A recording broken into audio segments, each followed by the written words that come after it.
Good morning, everybody. This is a second of some small talks. I don't know how long they will last, but on trying to be more positive when you start your day.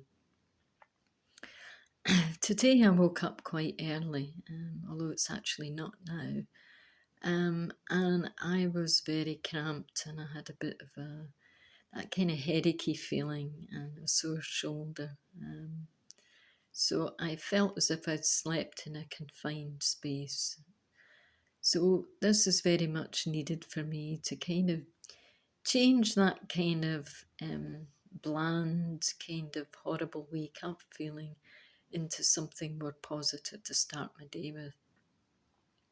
Today I've got a collection of things on the affirmation table, as I would call it, just because I felt that I had to follow on from the appearance of these seeds that were on the table yesterday, and I wanted to try and do something with them.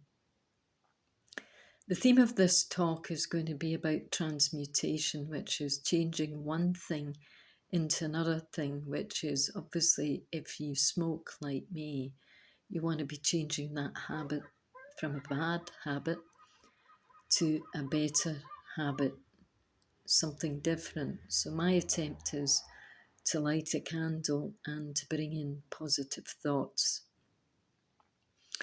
rather than the negative ones that would be where you reach for the cigarette first thing in the morning. And I won't lie, I've actually had 2 cigarettes already and I'm a long way out of smoking, although I have decided that I will try a patch today later on. I don't know if you can hear the seagulls in the background. There is a seagull on the roof at the moment and he's laughing to himself, so I don't know if you heard that.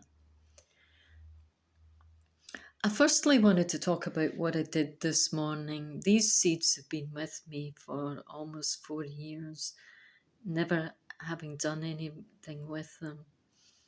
And I had transplanted some other plants from these smaller pots that I had, and therefore I had to buy some soil. And so I thought, well, extra soil, put some soil into the pots that the other plants came out of. And it seemed to me these pots that I had made up seemed to be waiting for something. So I thought, well, I could try with these seeds from the Samueling Holy Isle, which were put together by the nuns there who live in a monastery at the end of the island.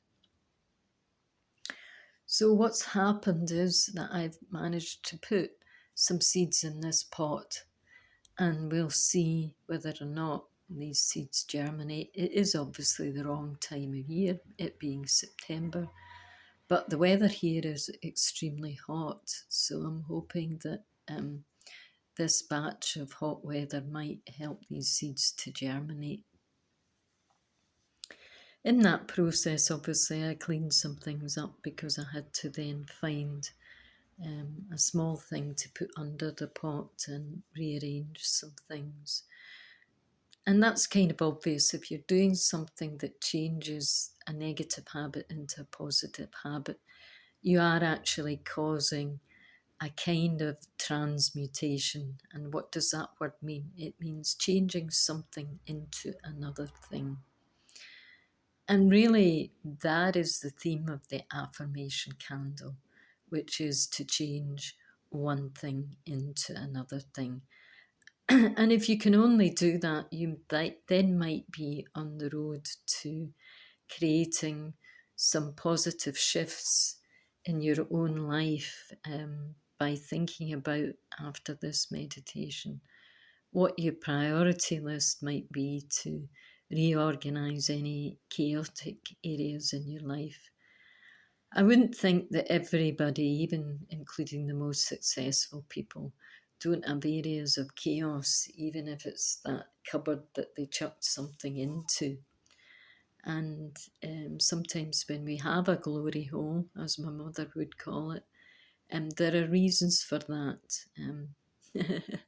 In my life, my glory hole has been 20 years of stuff that was collected together by actually working in the film industry, and also bits of my life before that. And unfortunately, I've had to sort them out because I want to do some travelling. But I realised they were holding me back from that. So I've had to go through the painful process of reorganising it. I haven't chucked things out because I don't believe some of the things I have, obviously, because they were of no value, but just other than that they were there.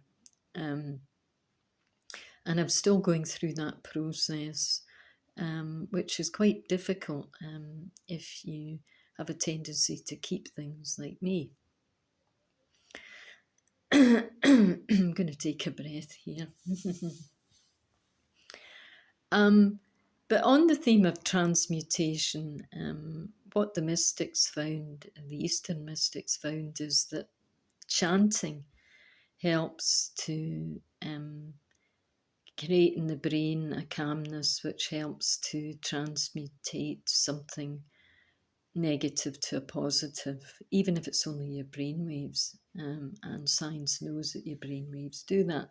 So I thought I would try again with this chant that I find is very difficult to say, which is part of the seed mantras, the Biji or Baji seed mantras of Hinduism. And as I've been trying to explain to everybody, they match the vibrations of the electromagnetic meridian that everybody has, which I suppose is wrongly named as chakras, which we seem to have as well as our own physical body. We have an electromagnetic body. And the words in Sanskrit match the vibration of the element of those words, and they go with a colour and they go with a musical note.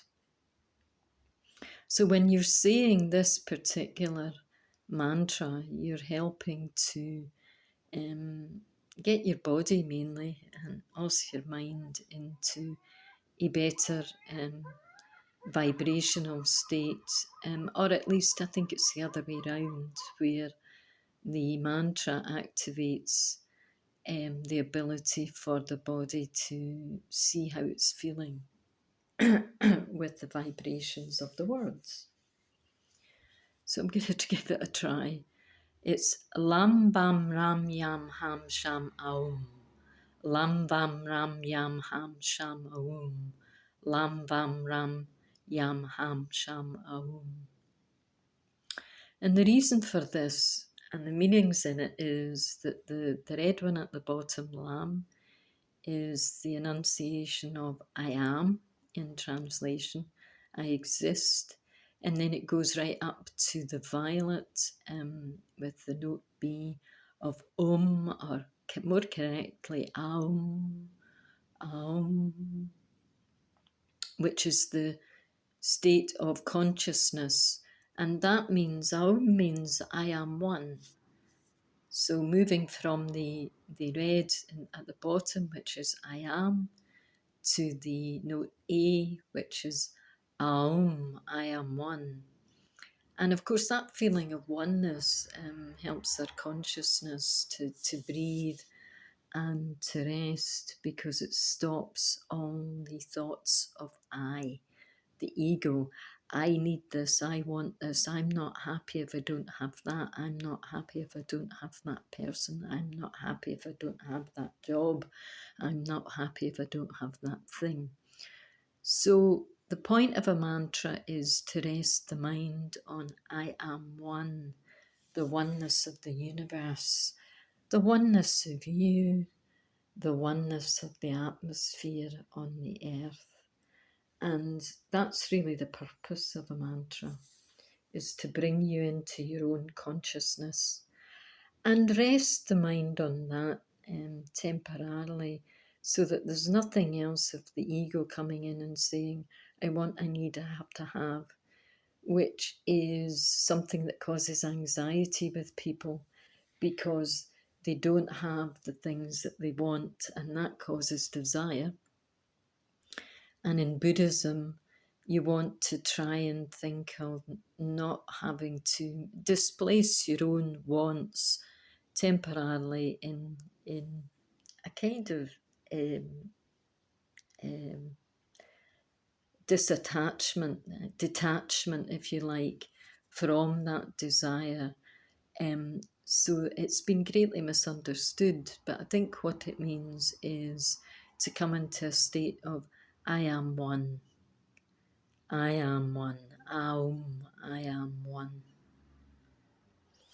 And therefore, that allows you to have unity with the rest of the planet, your friends, and it brings in a state of consciousness of everything is all right and well-being, because you've suspended your wants for a moment and you're just enjoying the moment and not dwelling on negative, or sometimes something positive that you want to get can be a negative because you're pushing other things out of the way, including other people as well. So we have to be careful about the I want mechanism, which can be activated by the I am in a detrimental way. So by the time you come to the end of the mantra, you want to be in a state of I am one. I feel okay. Everybody is okay and the universe is supporting me and I am fine. So that's the theory behind this idea. So we'll say it again. It's Lam Vam Ram Yam Ham Sham Aum. The other mantra that I've put on the table is one from Nichiren Daishonin Buddhism, which I resort to quite a lot because I feel that the vibration of the words, which is part of the Lotus Sutra, which is bringing in the compassion of the Buddha to everything, really, which it's an activational chant for Lotus Sutra healing of compassion. And that goes Namyo Renge Kyo, Namyo Renge Kyo, Namyo Renge Kyo.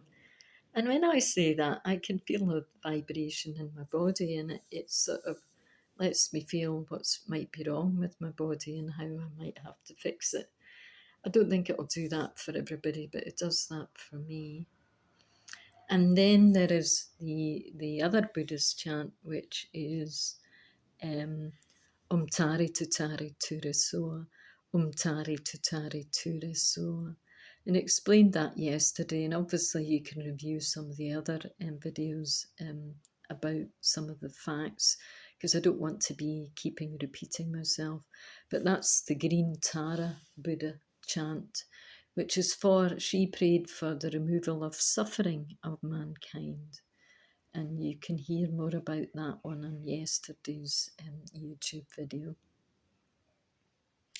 So that's it, really in a nutshell. I wanted to bring in the concept here today of transmutation, which is really symbolized in the seeds, a seed growing into another thing, and the activation of changing one negative thing by lighting a candle and doing that positive action to change away from negativity. And we can do that in our lives. There's a great trend to be thankful. And the thought of being grateful for something that you have can change your mind's thoughts from a negative to a positive. So making a list of the blessings that you have in life, even if they are small things, you're happy that you have a healthy body if you have one. If you don't have, that you'd be happy to try and get it to heal, and think about the things that you have around you that might do that. And that what could help is your mind. So meditation is about transforming one thing into another thing. And we can all do that. One thing I do, which some people don't like, is I feed the birds. And I try to do it nowadays without bringing about the rats, which everybody complains about if it's put in the ground. So my little bird feeder is up high on a tree, and it's for the bigger birds, but it's like a little tray thing that's hooked onto a branch with some chains, and you can put the food out there for the birds. So my thought is, if I'm not able to give out to anybody in a day, at least I can do small things like feed the birds. That helps the universe. They get fed and changes might happen.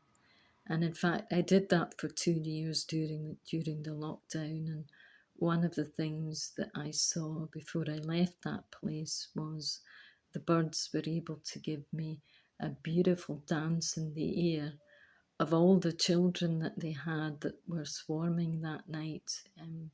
In the few days that I was leaving, all the starlings and the blackbirds did murmuring in the sky, and they hadn't done that. And that was 2 years of children who had likely been fed from the things I had been giving them. And I wasn't aware at the time that feeding a few birds could, over 2 or 3 seasons, create a large group of birds in the sky. And there you are. So you can, with small changes, transmute and change other things into other things. And that's the talk for today and the reasons for it.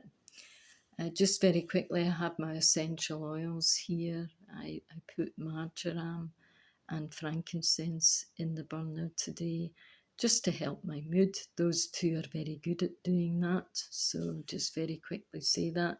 And I also have a crystal here, which is tourmaline, which is a protective one from the earth, and it helps to transmute negative energy into positive energy. So I'm bringing that into this talk too. But that's it. I've been going for 17 minutes, 18 minutes. So I want to leave you now, but I hope that the things that I've told you will help you in your day. Bye for now, everybody.